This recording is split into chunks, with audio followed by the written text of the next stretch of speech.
আজকে কিন্তু তোমাদের সাথে শেয়ার করব বন্ধুরা, যখন আমার একদম দোকানের মতন চা খেতে ইচ্ছা করে তখন আমি কি করে বানাই।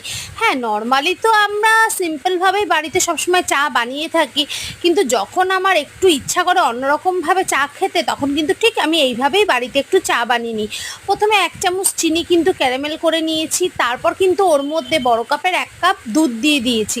দেওয়ার সঙ্গে সঙ্গে কিন্তু দেখো আবারও পরিমাণ মতন একটু মিষ্টি দিয়ে দিয়েছি, আদা কুচি দিয়ে দিয়েছি, দুটো এলাচ দিয়ে দিয়েছি, দিয়ে খুব ভালো করে দুধটা ফুটিয়ে নেব 2-3 মিনিট ধরে। তারপর কিন্তু চা পাতা দিয়ে আবারও একটু ভালো করে ফুটিয়ে কিন্তু নামিয়ে নিয়েছি। আর দেখো বাড়িতে যে দুধটা জাল দিলে সরটা থাকে, সেই সরটা কিন্তু আমি এইভাবে চায়ের ওপরে দিয়ে দিয়েছি।